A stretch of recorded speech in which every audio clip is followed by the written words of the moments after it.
Bueno, tienen que votar, ¿ah? ¿Quién va a ganar la yuca y la cereza de la semana? Ya está Jason Day aquí en Sin Pelos en la Lengua y yo le voy a preguntar, por supuesto, lo primero, darle la bienvenida. ¿Cómo estás, Jason? Gracias por venir en domingo. Gracias a ti por invitarme y gracias por no tener miedo a invitarme a hablar de temas. No, miedo nada. Que mucha gente sí guarda con mucho miedo, ¿no? No, además, Jason, te cuento, los odálites me están mandando versos en la Biblia. Yo ya he dicho públicamente, quiero entrevistar a Luis Fernando Figari, porque hay acusaciones serias de abuso, de pedofilia, de tocamientos indebidos. De torturas físicas y psicológicas, de secuestros.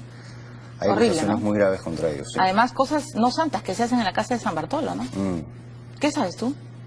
Bueno, yo la verdad es que sé lo que yo he vivido. Sé que Pedro Salinas y Paolo Gas están haciendo una investigación bastante profunda y he tenido la oportunidad de leer algunos testimonios que me han llegado a mí, personalmente. De personas que fueron gravísimos, agredidas sexualmente. Vamos a tocar este tema con mayor profundidad. Yo solo quiero recordarles a los televidentes, hoy día estamos haciendo nuestro primer programa, así tenemos que recordar las secuencias. Tienen que votar a través del Facebook y a través del Twitter por nuestras dos categorías, la yuca de la semana y la cereza. Para ti, ¿quién fue la yuca? ¿Ollantumala, la secada o Julio Gago? La verdad es que por los temas en los que yo estoy involucrado, yo vengo trabajando desde hace 4 años intensamente por detener la violencia sexual contra mujeres y niñas. A mí lo de Pablo Secada me ha parecido un ejemplo muy claro de lo que está ocurriendo, no solamente al nivel de Pablo Secada, sino al interior de muchos hogares. De acuerdo, entonces... Hombres incapaces de contener su violencia y que luego salen a pedir disculpas, pero las disculpas no vienen muy sentidas, ¿no? Siempre vienen con una dosis de culpa echada a la víctima. Me queda claro entonces que tu ganador es Pablo Secada por esta agresión a la policía, sí fue terrible.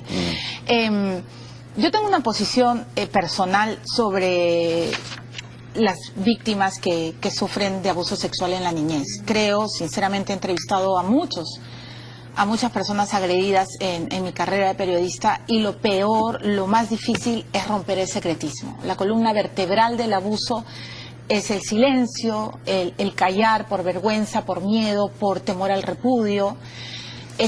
En las últimas semanas Jason Day rompió su silencio y por supuesto fue atacado salvajemente en las redes sociales. Han bromeado incluso con su nombre y yo quiero decir que para mí Jason Day y cualquier niño que años más tarde se atreve a decir algo, pues está camino a la luz y no a la oscuridad. ¿Por qué decidiste contar lo que te había pasado a los 9 años en una habitación con un sacerdote de sodalicio? Son 3 motivos que se fundieron en una condición ideal para que yo rompiera el silencio. El primero es que yo venía de una campaña muy exitosa, de la que he sido director 2 años seguidos, que se llama Un Billón de Pie. Una campaña que ha conseguido poner en agenda el tema de violencia sexual de una manera muy especial, porque ha venido acompañada de una popularidad enormísima. Yo sé que hay personas en el Sodalicium que decían que habíamos llevado 3.000 personas a la Plaza San Martín, pero en realidad fueron 30.000 personas. La Plaza San Martín, el 14 de febrero, el día central de Un Billón de Pie, estaba llena hasta el Jirón de la Unión. Bueno, y además tuviste actividades en el territorio, pero más allá de que... Pero se lograron éxitos y logros históricos en el contexto de Un Billón de Pie. Pero yo pedía a la gente que rompa el silencio, y lo vine pidiendo insistentemente. ¿Por qué es importante romper el silencio? Porque como tú dices, el silencio, el encubrir, es el principal enemigo o el principal amigo de la violencia sexual. O sea, sin romper el silencio, sin darle la oportunidad a una víctima para convertirse en un agente de cambio, no tenemos posibilidades, no hay margen de acción para detener Tú la has violencia. Contado y has dicho y has aclarado, has mandado cartas a los medios, has escrito tu columna en La República y he visto tus declaraciones a una cadena internacional. Has dicho, entre otras cosas, que no sufriste de abuso sexual, que fue una situación muy incómoda, que sentiste que había peligro con un sacerdote que te había llevado a una habitación y que te enseñaba alegremente, pues que... La habitación donde los curas se cambiaban, me dijo. Eso te dijo, que era la habitación donde ellos se cambiaban.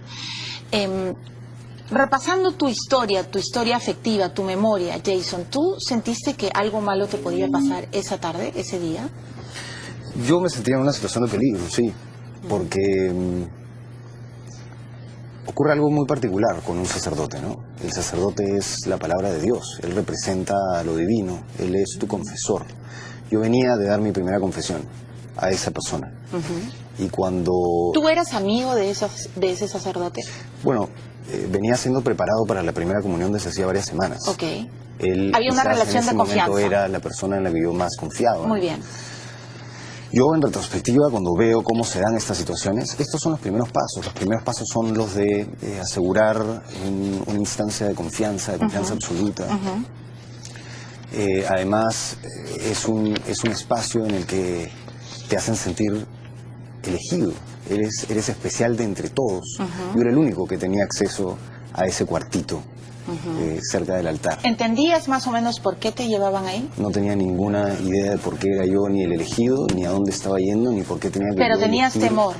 Sí, claro que tenía mucho temor. No tenía yo conciencia de que algo sexual pudiera ocurrir, porque tenía 9 años.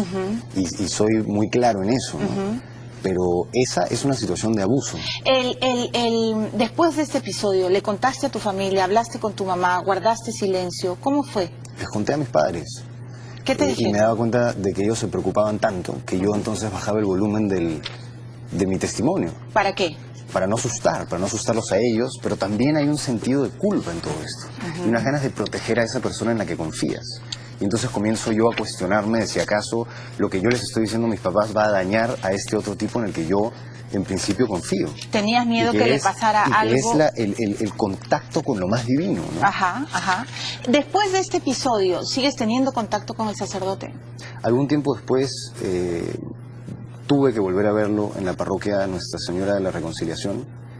¿Qué pasó? Y él me apartó a un lado y me dijo, eres un desgraciado. ¿Por te qué has olvidado de los amigos. Te dijo, eres no un has venido a desgraciado. visitarme. Me lo dijo con simpatía. Pero me dijo que era un desgraciado por no haber ido a verlo. Mi madre escuchó eso. ¿Y qué pasó? Y me tomó de la mano y me sacó de ahí, de inmediato. ¿Qué te dijo tu madre cuando te llevaba en el camino? Ella ya sabía que tú te referías a ese sacerdote. Ella se acordaba bien de él, claro. Este sacerdote dice que no se acuerda de ti, y además ha pedido disculpas públicas. El padre Ferrollaro, ¿cómo se pronuncia su apellido? Ferrollaro. El sacerdote Ferrollaro ha dicho que si en algún momento, alguna conducta, porque él ha escrito, hay una entrevista, dicho sea de paso, el padre Ferrollaro cuando quiera puede venir al programa, porque le quiero preguntar varias cosas. Él ha dicho que no se acuerda de ti, que trabajó con mucho cariño con muchas personas, niños, a los que les daba la pastoral y la primera comunión, y que si tú te habrías sentido incómodo, pues que te pide enormes disculpas, ¿no es cierto? Milagros, si él es, como dice el cura de mi primera comunión, el cura de mi primera comunión no solamente me conocía a mí, conocía a mis 2 hermanos y a mi primo. Yo no sé si él ha olvidado a mis 2 hermanas y a mi primo también. Ellos, por lo menos mi hermano mayor, se acuerda muy bien de él. ¿Te lo decía a ti, que conocía a tu familia? Sí. Me Es decía imposible. jugando al gallito ciego. ¿Qué te decía? Me decía, ¿cómo está tu hermano Joshua? ¿Qué tal tu primo, Jonathan? Los identificaba con mucha claridad. Me sorprendería hoy que de verdad, que sea cierto que no se acuerda de mí. Pero le doy el beneficio de la duda, por supuesto, porque hay que darlo siempre. Sí, claro. Ahora, Milagros, yo estoy aquí no para contar mi testimonio, que ya lo conté y ya lo presenté al Tribunal Eclesiástico. Yo sé que tú estás acá y te... Estoy aquí para responder a las acusaciones, a las agresiones, a la humillación de la que he sido víctima en las últimas semanas por miembros del sodalicio. Y me parece bien, y yo estoy contigo porque es inaceptable. Me voy a la pausa. Lo que ha hecho la vocería de prensa de LACI, lo que tiene que hacer el señor Luis Fernando Figari, fundador de Sodalicium, es dar la cara y responder por todas las acusaciones de pedofilia, abuso sexual, tocamientos indebidos. Tiene que hablar del caso Doi. No nos hemos olvidado. Así que dejen de atacar y más bien respondan. Vamos a la pausa. Estoy absolutamente de acuerdo con lo que me dicen en Twitter. Hay que escuchar a las víctimas, por eso hago este programa y por eso hemos invitado a Jason Day. Jason, tengo que hacerte esta pregunta y me vas a perdonar si me inmiscuyo mucho en tu intimidad y si es así, tú me dices no voy a responder y paramos, ¿ok? Tú me has dicho que rompes el silencio porque estás metido hace 2 años y medio en una organización donde prácticamente defiende a las víctimas que han tenido abuso sexual. ¿En algún momento de tu vida, Jason, has sufrido de abuso sexual? No. ¿Por qué haces esta denuncia y por qué vas a seguir alzando la voz? ¿Qué le tienes que decir a los señores de Sodalicium? Conozco muy de cerca muchas víctimas de violencia sexual y sé que es una herida que no sana. Y sé que podemos hacer mucho para prevenir. Sé que podemos hacer mucho para que muchos padres y muchas madres de sus hogares comiencen a tomar cartas en el asunto. Y romper el silencio es fundamental. Y la Iglesia Católica tiene un rol fundamental en esto. La Iglesia tiene que abrir los brazos. La víctima es la prioridad, no lo digo yo, lo dice el Papa Francisco, que es otro motivo por el cual yo he dado mi testimonio, porque me siento acogido por la Iglesia Católica. Te agradezco No mucho. humillar y no atacar, recibir a la víctima, escucharla. Así es, señor, acogerla y por lo menos escucharla. Te agradezco mucho, Jason, Sí, por tu muchas gracias, valentía, Milagros.